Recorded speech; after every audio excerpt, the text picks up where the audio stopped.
Very good. Welcome, everyone. It is September. We, in the States anyway, we are back in a new semester. We have finished our summer and are jumping back into our autumn teaching, our new semester. In my case, I got a whole new crowd of students. I got about 60 new students that I didn't have last year, and about 40 or 50 returners. And so I'm 3 weeks in, and I'm really excited. Where I am, we're off to a great start. I'm just thrilled to be. I was saying to some of the friends here before we started recording, we at my university, our students are required vaccinations, and the music students are all required weekly testing. And as a result, we're able to be in the classroom in proximity to each other. We're not being made to be 6 feet apart. We can sing, and we just have to wear masks. And so it's pretty good. It's pretty good. I'm thrilled. And so fingers crossed for all of you and your good health and your health of your students. Those of you working with little kids, extra well wishes to you, and because they can't be vaccinated yet, and I know that it isn't easy yet, and so we just know we're all rooting for you. One of the things we're hoping to be able to get into this season is just continued ideas about ways of working, particularly with the little ones and little ones in this current climate. And so just know that that's something we're thinking about. I'm here with my dear friends, Veronica Bileski and Emma Shubin. The three of us have been trying to organize the virtual Dalcroze meetups now for more than a year. And so welcome, everyone. Our tradition for the longest time, from the beginning, I guess, has been to do the quickest breakout and let everybody say hi to each other for like 3 minutes. So I'm going to make a quick breakout room here, and we're going to split everybody into 3 rooms at this point, and there'll be just a couple people in each. And if you would, when you go to the room, if you would introduce yourself, say where you're located, and either who do you teach or who do you wish you taught.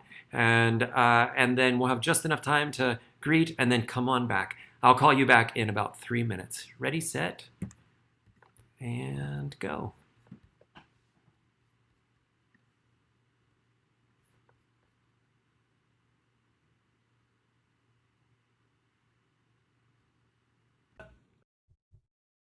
All right, hopefully you had just enough time to say hi, and now we've got all kinds of things. I'm going to hand it over to Veronica. You want to tell us some of our plans? We have some Um, announcements, right? Welcome back. This is season 5. We've done seasons that roughly follow, I don't know, there's 3 seasons a year. So we haven't been doing this for 5 years, but sometimes the pandemic does feel like it's been 5 years. So welcome back to season 5. We are excited to continue and to see where this community is heading and what we all need and what we all want to share with each other. Um, so our first masterclass is very soon. It's this coming weekend with Ana Quiles Ibanez. She is Spanish Dalcrozian. She lives in Barcelona. And I have been watching her YouTube videos all pandemic and just stealing all her songs for kids. And there's this one that was perfect because if you don't touch, then you win the game, right? It's like a game with syncopated beats where one partner is being an oven and the other person gets to like stick their hand in the oven, and the whole point is not to touch each other. And so all my students last year loved that song and loved the game, and they kept begging for it even though they didn't speak Spanish. They just like were so captured by her joy, and you really see like her Dalcrozian ideas even in these simple songs that are not necessarily a Dalcroze activity. So I am excited to meet her. Stephen has actually met her, so maybe you Yeah. can tell us a little bit more. Sure. I actually just talked with her about an hour ago. We had a little check-in to make sure she was ready for her masterclass. The energy is so rich. It's so good. She's like the sweetest, most lovely, and high energy. She's just great. And she did all of her advanced Dalcroze training or her licentiate work at Carnegie Mellon some years ago, and we've just stayed in contact over the years. But you're going to really enjoy meeting her, and we are just thrilled to bring her to this venue because I think most of you probably don't know her and haven't had a chance to work with her. She's really just decided to keep most all of her work there in the Barcelona area, and so and she's doing all sorts of cool stuff there. And yeah, that video series, once we saw that pop up, I was like, oh goodness, we should have been thinking about her all along. So please register and come live if you can. And we're looking forward to working with her on Saturday, just coming up. And I get to do my usual plug of saying part of Integral Steps' function in this lovely, amazing community is that we get to help offer scholarships. So if you know of somebody who's interested but feels hesitant because here we are still in pandemic times and needs a little assistance, please let them be in touch with us and we will help them. We would really love to support. So, all right, we can't wait. And I think without further ado, here we are. So just remember to sign up because it's coming up. So our presenters are Kay, is it Kay Knowles, right? Or sometimes it show up as Kay Barker. What do you prefer, Kay? Okay. Yeah, I'm Kay Knowles if it's anything financial. Very good. It's my professional Okay. name. So our apologies. I think we had a little back and forth. The lovely Kay will be sharing with us, and then we'll hear from Mariana, and afterwards we'll hear from Stephen. All right, there's room for all of us. That's very good. Kay, I think you're up first. We hand you the floor. Okay. So I'll share my screen. So while I'm doing that, I'm going to show you my choreography that I did for my Diplôme Supérieur. And it's about 6 minutes long, and I'm going to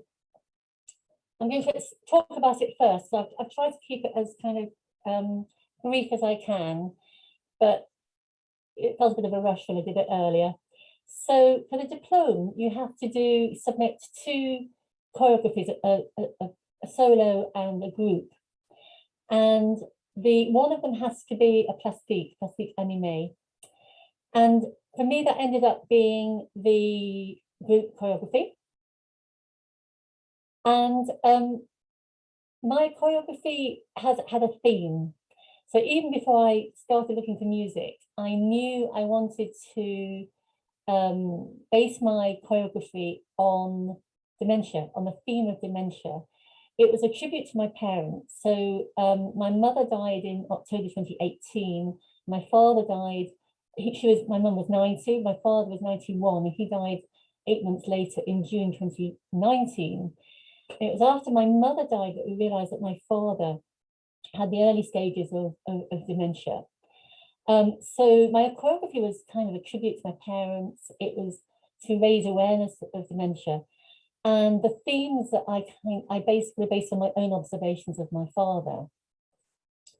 So the themes were, as on the slide, I'm assuming you can all see this okay. So repetition, very common in patients living with dementia. They repeat themselves, repeat questions, and they don't remember that they. So my father was watering tomatoes, and he'd water them 5 minutes later, and then half an hour later he just forgot that he'd already watered them, for example. Loneliness. In my father's case, he lost my mother. He was very, very lonely. And it's also because people living with dementia can't remember the people around them, don't recognize the people around them, so they feel very isolated. Confusion for the same sort of reasons. Anger is quite typical. And my father was a very gentle man. So his episodes of anger were quite atypical. It was quite distressing for the family. And of course, loss. So loss of memory, of course, but it's also loss of independence as well. The music I chose were these 3 short little quartets by Stravinsky. I listened to loads of music, and as soon as I heard these, it was perfect for what I wanted. The dancers were master students from the Institut Jacques Dalcroze, because I actually went to Geneva for a few months until I had to come home because of the pandemic, of course. So we had weekly rehearsals. I chose the costumes. You have to design the lighting, do your own publicity, and so on. And it ends with a public performance in the Salle de Spectacle. And in fact, I shared that with Michael Gioviallo. We both did our choreographies at the same time. So there are 3 movements. The first movement is actually a dance. It got the title, the quartet got titles when it was he re-orchestrated it later, but it's quite clearly a dance when you hear it. And in this movement, there's a sense of repetition. If you look at the cello line, it's just a repeated motif all the way through. And that was my kind of thought, yeah, okay, that's my person living with dementia, just repeating. Then you've got this motif here in the second violin, really angry. And then you've got a kind of quite cheerful little tune going on the whole way through. So you'll see when you see the choreography that I have a dancer in the middle. She's representative of the person living with dementia, and she just repeats her gestures over and over again. We have the lovely Bianca here, shows a sense of anger. And then you have the dance going round and round the person, and she's kind of not really aware of it. So that's kind of the thoughts about that first movement. The second movement, it got the title later on, Excentrique. It was actually based on a clown, a little tick. And there are elements of humour, and that resonated with me because my father had a lovely, really cheeky, really silly sense of humour. So that I hope that comes out. In this movement, the four dancers actually each take a part in a very classic sort of plastique way. So you have the first violin is one dancer and so on. And you have the opening, felt to me lost, it's heavy, it's tired. You have confusion in the middle. You have a lovely lyrical passage here. And that's, I imagine, the dance between my parents in the past, whatever. And as I say, you have this Petrushka moment, which I think is fairly obvious. Then the third movement is very slow. Cantique is a song. It's very slow. It has, the melodies remind you of the Dies Irae a little bit. It's very dark, mysterious. And I have to admit, my thought for this was kind of spirits who couldn't really escape. And it's also kind of asking a question about what is memory, what is real, and so on. So in here, I've got this idea of the spirits being trapped, that sense of loss. You have a repeated figure that you'll see what they're trying to escape. And also repetition. And then at the end of the movement, you have a lovely, very, very high-pitched melody in the upper strings. And this is a kind of dance of representing my mother. And at the end, you imagine that she's dancing and she has a kind of spirit. And it's that sense of what's real, what's not. So there's a kind of shadow dancer behind the dance, you'll see. Okay, it's been 6 minutes, sorry. Okay, it's going to be longer than I thought. Okay, so here it is. So I hope you enjoyed. Just, if you can't hear the sound, then please shriek. Okay, no worries at all.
Thank you so much, Kay. Okay.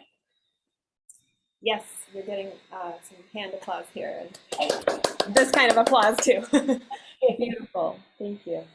Um, we're excited to talk about it, but we'll move on to the other discussions. So, Mariana, you're up, please.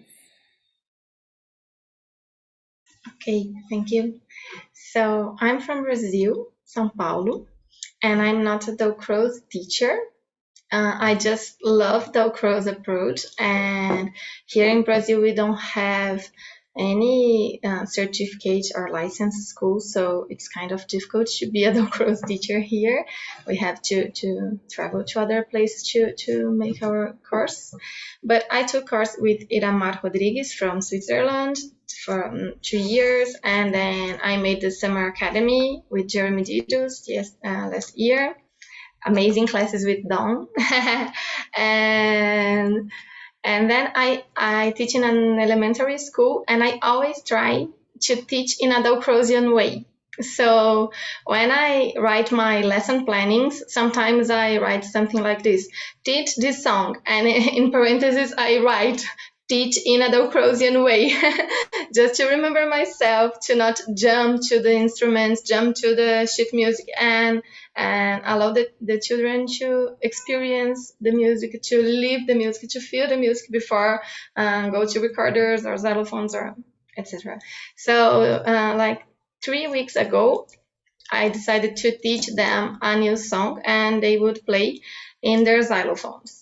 And I wrote in my lesson plan, teach in a Dalcrozian way. So they came to my room, the music class, and I taught them not in a Dalcrozian way. I just gave them the xylophones and we played, and it was kind of difficult. I thought it would be really easy to them because they just had to do 2 notes in the beat, and they just have to know when to change from one note to other and when to come back.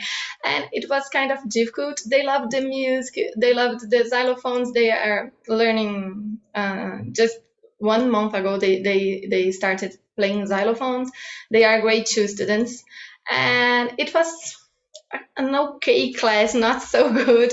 And then when they left, I went to my lesson plan, and then I saw teach in a Dalcrozian way, and I said, oh, I forgot that part. And then next day I had the same year group, and then I remember. And then I did in a completely different way. I didn't jump to the instruments. I didn't jump to what you should do, but I create a way that they could feel the music and move to the music. So I will show you my strategies and the music right now. And it was so much fun. They loved it. And when they went to xylophones, they played like this. It was so easy to them. The difference was shocking. So I always try to remember to teach my music class in a Dalcrozian way. And I hope that someday I will be a Dalcrozian teacher. Who knows? But yeah, and then I will share with you the music. We sing in Portuguese, but it's there is a song called Sur le pont d'Avignon. It's a French tune. I don't know if you know it. And here in Brazil, we sing it, and we say lá na ponte da Vinhaça. Vinhaça is like Avignon, and ponte is bridge. So this is my presentation teaching in a Dalcrozian way, lá na ponte da Vinhaça. So the lyric says, lá na ponte da Vinhaça, todo mundo passa. Lá na ponte da Vinhaça, todo mundo passa. So over the bridge of Vinhaça, everybody passes. And here in Brazil, we sing like Maria goes like this, someone goes like this, Emma goes like this, Stephen goes like this. With I think in the French song, they say like gardeners goes like this and painters goes like this, and here we ask for each children. So first place, I just say welcome, can you sit and hear a new song that we will sing today?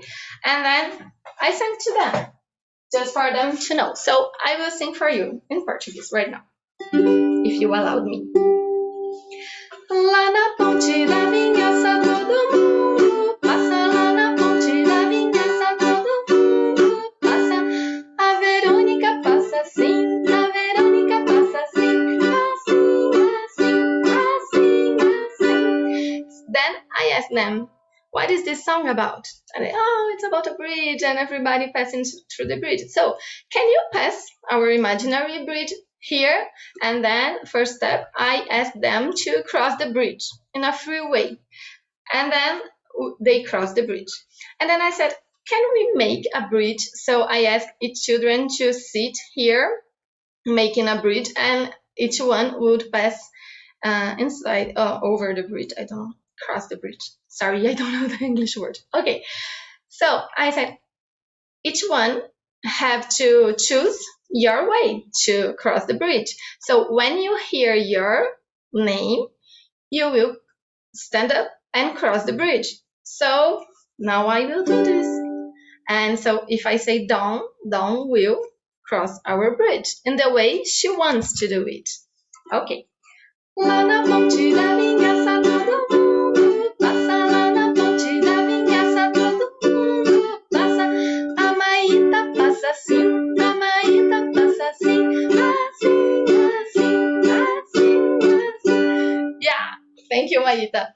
So everybody crossed the bridge, and in this moment they could sing with me if they already learned the song. So it was a moment for them to hear, to practice, to sing, and to have a lot of fun with their friends crossing the bridge.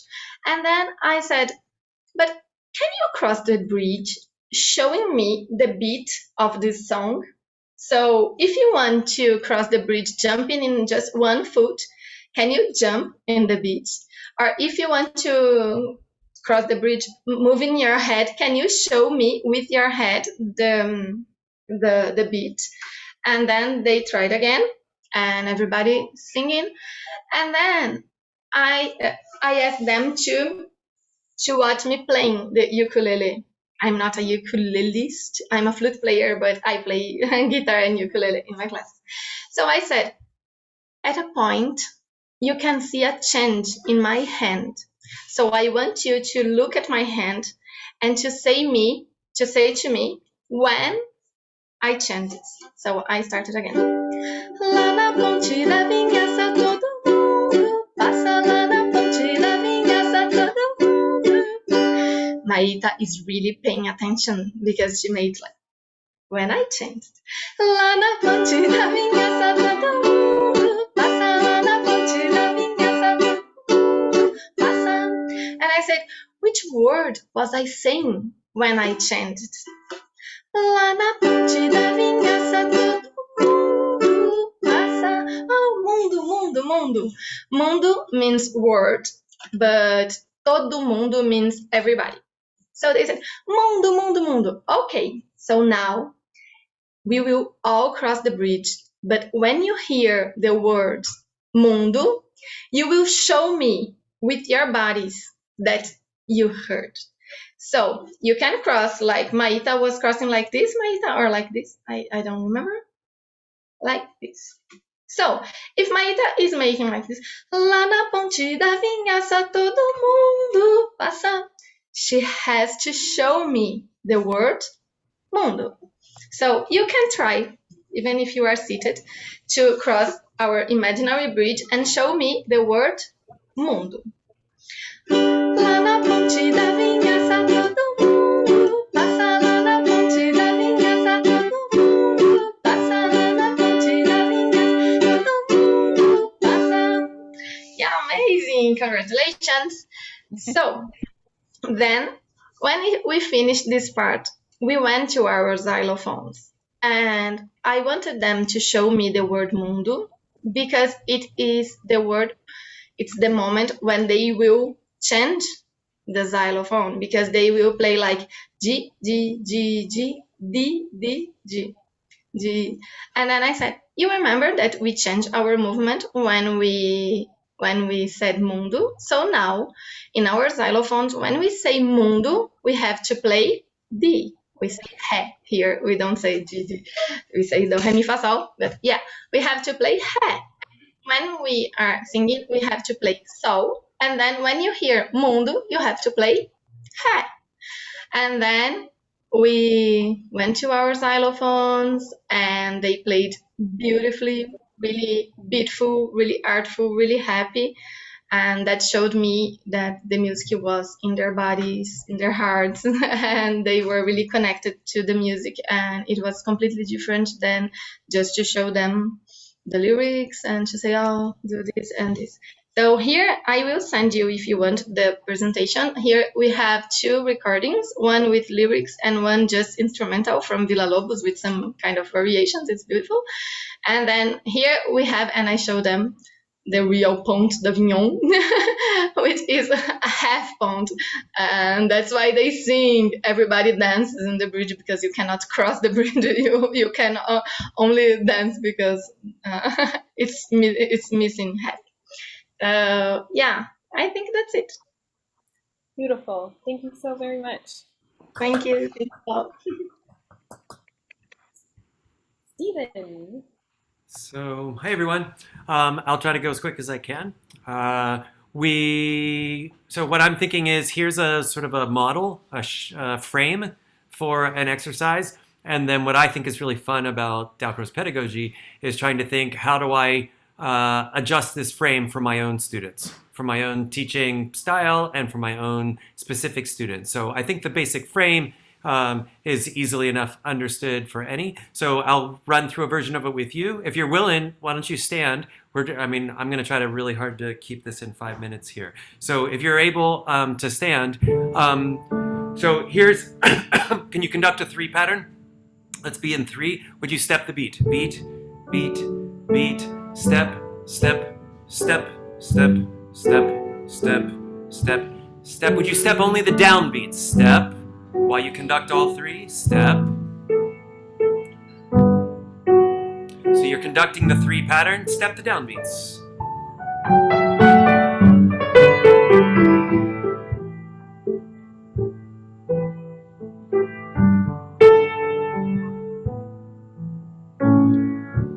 That's good. Can you step only on beats 1 and 3?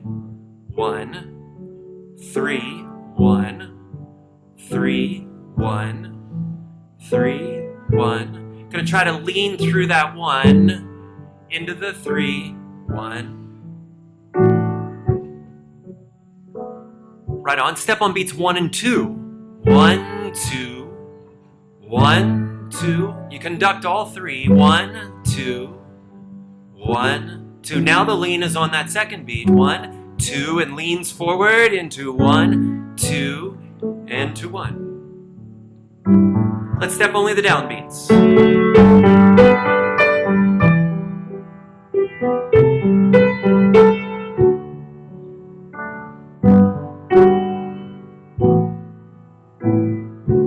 Right on. Can you step on just beat 2? Step, step, step, step. Try not to look at the ground. Just look where you're going. Step, step. How about beats 2 and 3? Step, step, step, step, step, step. And now all 3 beats.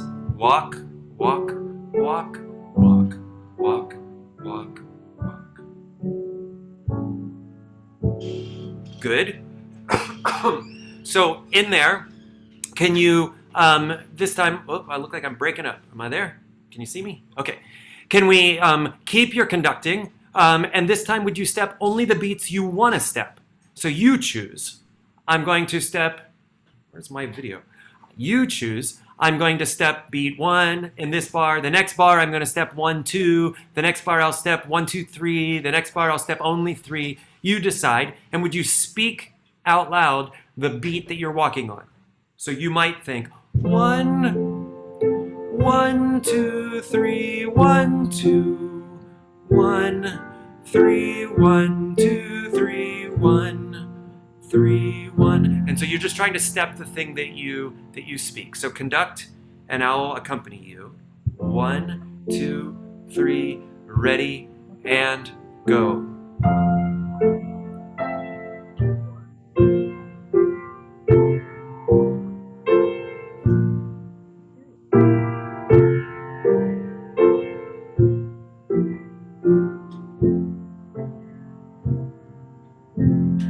And of course we could go significantly longer. We're just getting the taste of it here.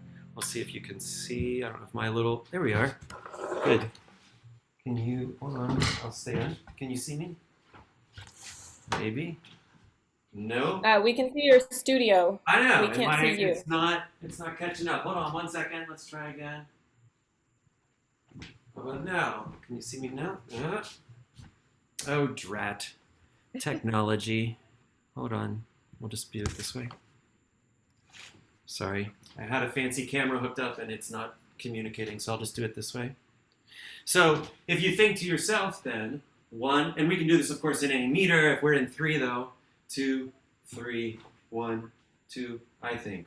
1, 1, 1, 2, 3, 1, 2, 1, 3, 1, 2, 3, 1, 3, 2, 1, 3, 2, 3, 1, 2, 1, 2, 1, 3, 1, 2, 3, 1.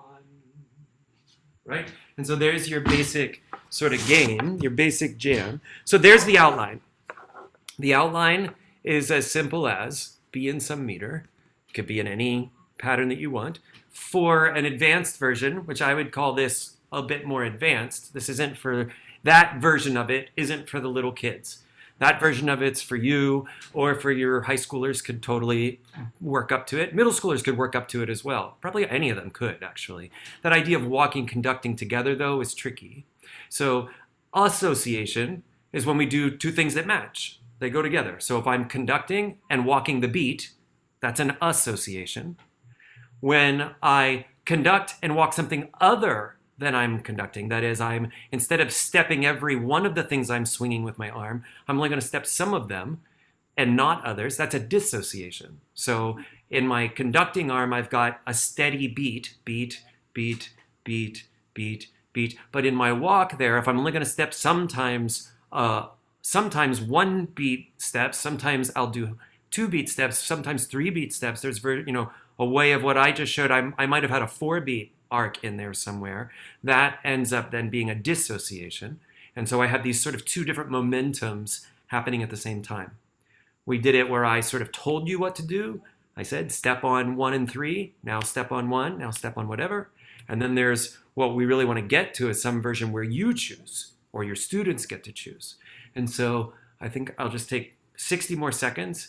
And can we just brainstorm or just think, how could we do some similar version of this where that's the model? The framework is, yeah, I'm aware of beat. I'm aware of my options. So I could play on beat 1, beat 2, or beat 3 if we do this version. And I get to a point where I get to invent it. So the student is the improviser in the end of it. And then I love the singing version. I love the version where you sing and have to walk it yourself. But those are all just those are just variations. So maybe in your classroom with littler ones, maybe we don't walk. Maybe the first version of it doesn't involve a bunch of walking. Yeah, it can be clapping. It could be tapping. Instead of just tapping here where they would all be the same. Nice thing about conducting is they're in different places. Right? And so maybe instead of same, maybe I'm low, medium, high, low, medium, high, or high here and this, or here. We sort of get some space. Marta Sanchez, my teacher, did one on the traveling arm once with me, which I always think of when I'm trying to think of other ways than to just clap, but maybe starts here and goes to there and goes to there. So if we just show this one, and this isn't magic, I mean, it could be anything. This is just the one I ended up with in front of you. But if I think 1, 2, 3, 1, and I ask you all to do it with me, 1, 2, 3. Now I keep doing all 3, and can you just show me 1, 1, 1? And the version we would work up to is what I see Veronica doing, which is not just one, but one with the full gesture of filling the whole space until the next one. And now we're tapping into our pedagogy attention of time, space, energy, where I have to fill that whole space until the next one would come. I continue all three. You do just the one. One. One. Now do 1, 2. 1, 2. 1, 2. And now what's the time space? Well, to get from 1 to 2 is kind of small, but 2 skips over 3, and so it's bigger. I've got a shorter and then a larger. A shorter and a larger, right? I'm doing 1, 2, 3, 1, 2, 3, and I could call out the cues. Do 1, do 1, 2, 3, do 1, 2. Once we've spent some time sort of in it, then we could say, do the one you want. And so you're creating little patterns of your own with the vocabulary that you've been introduced to. And then we certainly could find ways to build singing into it. And I'm all for getting the singing. And once we can get any kind of improvised cacophony of singing in the room, everybody doesn't have to sing it for the same pitches, then you can start to build your own little melodies with the rhythms that you choose. And I'm sure we could invent more ways to introduce it. But I think that's close. So we have, what do we got? We got 10 minutes or so, 13 minutes, and a couple things shared today. So I'm going to pivot. I'm moving on. So there was a little thing we could do. And I really love the adult version where I have to conduct and I have to sing on the spot. I'm just improvising melody and I have to step what I sing. I love that exercise. I might have 10 different versions of that exercise that I love to do with my university students and with any of the sort of adult crowds that I work with. But you can definitely do it with the youngers. You just got to find the way to build into it. So Kay shared some really advanced work there. And just by advanced, we're just saying, like, we don't all get to every day do full-on plastique anime with a troupe of dancers. And we also don't all have a real clear vision into the diploma preparations and how much effort and how many different ways the teachers are sort of put through their paces. So there's some really, we could talk about that. I could ask questions for the next hour with Kay about what was going on there. We have Mariana's lovely little tune. I'm curious, so maybe I'll ask the first question of Mariana. You were singing in Portuguese, is that right? And your students, that's what they speak, is that right? And so did you do the translation? Did you change it from French to Portuguese? Was that you? No. It's kind of a folk tune here also, nobody Nice. knows when this was translated. And we have two Portuguese versions. One, it's the one that I show you that says Lá na Ponte da Vinhaça. And the other one says, fly, fly, bird, because we have a bird here that calls gavião. It's a really big bird. And we think that when first people try to translate Avignon, they heard gavião, which is the bird, and they create this other version. It's fly, Nice. fly, gavião. So we have the two tones here, but it was not my translation. Very good. Veronica, you mentioned Anna's baking song. It sounded like you gave it to your students in Spanish. Is that right? I did. So I shared with them the video, and every verse I would just pause it and give them the one key word that they needed to feel connected to that verse, because Nice. in the bread baking song you have to knead the dough, then you have to add the salt, then you have to cut the bread, and then you get to eat it. So those are kind of the main things, and the actions are pretty clear. Like, they could figure it out even by watching the actions, but I just wanted them to know what they were singing. Yeah, right. That's very good. Well, obviously, in either of those kinds of cases, we can play the song or teach the song in the original language, however we discovered it, and then we also could just sort of like find some language that would make sense, where it would be translated in some manner for our own students. And it seems like I think it's really cool that Veronica found a way to keep it in Spanish and not lose her students, which in my head, like, I feel like I would have to work hard for that. And The game though sold it. The game is yeah, so engaging that they were like, I don't really care about the words. I just want to like clap my hands and try to get my friends in very there. good, Yeah. very good. Who else has either a comment or question about any of the things we did today? Just as we have a couple minutes left. Stephen, just for you to know, sometimes I work in a trilingual school. Oh, cool. So my students speak Portuguese, which is our native language. They speak English most part of the time, and they speak Spanish. So sometimes I try to do the same song in three languages Nice. to allow them to practice this part of the curriculum. Very cool. Dawn, did I see your hand up? I loved everybody's presentation, and I was very moved by Kay's piece. That I thought that was a really interesting idea to have that theme and to kind of work through your own, grief about it. And I'm wondering how it was very moving and beautiful and interesting, and the music. I'm wondering how that did it feel helpful for you in terms of processing? I mean, I lost my mom, and a lot of us have been through it. Was it helpful to your Yeah, process?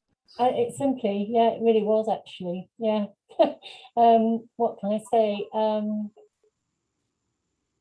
I mean, when I think on the night, on the night of the performance, I was quite emotional, really. I mean, now I can, talk about it a little bit of time has passed, so it's less raw. But that December, and I think about it, was, he died in June, so it was only 6 months later, really. So yes, I think it's quite cathartic, is that the right word? Mm-hmm. Yeah.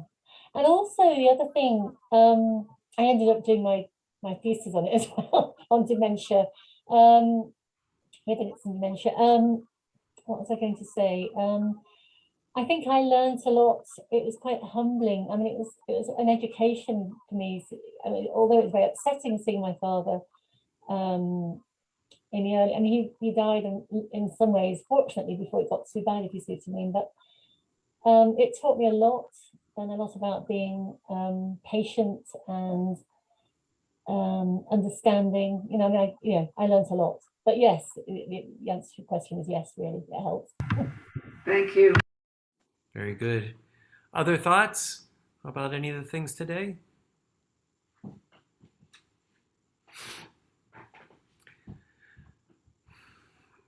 Hey, Jeanette. I love all the presentation. Thank you very much. I like the third movement of Kate's piece. That's really capturing, like, yeah, it's beautiful. And it's very interesting at the end. There's the shadow, that effect with the light, and yeah, that's very clever to use and interesting to see. Yeah. So I was thinking of Stephen's question about what other things to do with your exercise. It's very nice, this one. And so the first one is you walk, choose the beat you want to walk, and maybe then the beat that you don't walk, the next step is the beat or the beats that you don't walk, do something different. What will you do? Yeah, kind of thing. Or and then reverse it. Sure. Clap the beat and then do something. Yeah. Yeah, the basic frame is, I mean, on the one hand, it's super common. It's not like this is this is a sort of a traditional type of exercise. It's not, it's something we've done a bunch of versions of. And again, what I find really exciting in pedagogy when I'm teaching pedagogy is to give a frame or a model, which can be based in something that we all know really well. But what I like about these sort of ideas is that they, as for a pedagogy, I think it's helpful if it's sort of vague, or open-ended. There isn't just one way to now use that idea. There's like infinite ways. There's like so many ways that we could do something there. We have this progression though from I'm kind of telling you everything to do and trying to get it to a point where I'm telling you nothing to do. You, the student, comes up with the thing to do, and what I needed to do to help you get there is give you some vocabulary. And so I have to give you a framework, to give you some structure, and then little by little give you some vocabulary, which in this version is, yeah, there's a vocabulary that is tap all three. There's one where I tap only one, which means I have a large gesture. There's one where I have a smaller gesture, and then I have the smallest, right? And so once we've sort of rehearsed those, and there's nothing special about tapping it on my arm, it could just as easily have been here. It could just as easily be big step versus medium step versus small step in the room. You know, it could be this drum versus that other drum. There would be, you know, there's some version where we use partners. I mean, you know, the idea here is how can we sort of invent using that basic structure. So it's good. Maita? Yes, thank you. I just wanted to say and share with you that first time in the groups, Veronica and I, we were talking about how psychology is a very useful tool for Dalcroze in music, because some of the work you do is very therapeutical. Sometimes it's not education, but you can learn about your emotions, and that's a very important thing for the children to know about them and how to cope with bad things in life. Music is a very nice way to do it, and Dalcroze is very useful. Yeah. Yeah, I think that's something we all, and as a teacher of Dalcroze, it's something I continually benefit from personally. You know, that I'm a student in the room as well, and practicing my inhibition and excitation, practicing my association and dissociation. You know, I'm practicing my own participation in the ensemble, which I really think I benefit from personally as much as my students do. Me too. We've got 3 minutes. Anybody else? Something to either to offer in or to ask a question of? Otherwise, we can easily spend 3 minutes telling you to attend Anna's masterclass. Other ideas? Okay, friends. Well, we're about at the end, and we like to start on time and we like to end on time. So I think I'll just say thank you. Thank you for coming. We had a nice crowd. There were 13, I think, at the height there. And we heard from, I know between Veronica and Emma and I mean, we heard from another 5 or 10 people who were easily saying, oh, I'm hoping to make it, or yeah, I'm thinking of you, or I can't make it this time, but I'll make it next time. Our mailing list has gotten, you know, really kind of quite large, and we haven't publicized or begged for those names. Those are only people who have put themselves on the list. And so by all means, please keep coming back and offer suggestions and offer to present. And our next thing is Saturday or maybe Sunday, depending on what time zone you're in. But this coming weekend is our masterclass with Anna. And I really tell you, if you can register, you will enjoy meeting her and working with her. She's got the best energy. And then, Veronica, do you off the top of your head know the next meetup? I can peek ahead. I think it's September 27th. September 27th. So all our friends in Europe and Africa will be sleeping. But that means we'll get to see some friends in Asia and Australia. Bye, Maita. And yeah, see you soon at the next meetup and at Anna's class, everybody. Thank you. Okay. Thanks, everyone. Thanks for Bye. coming. See you soon. Thanks, Veronica. Bye, Stephen. Thank you, Emma.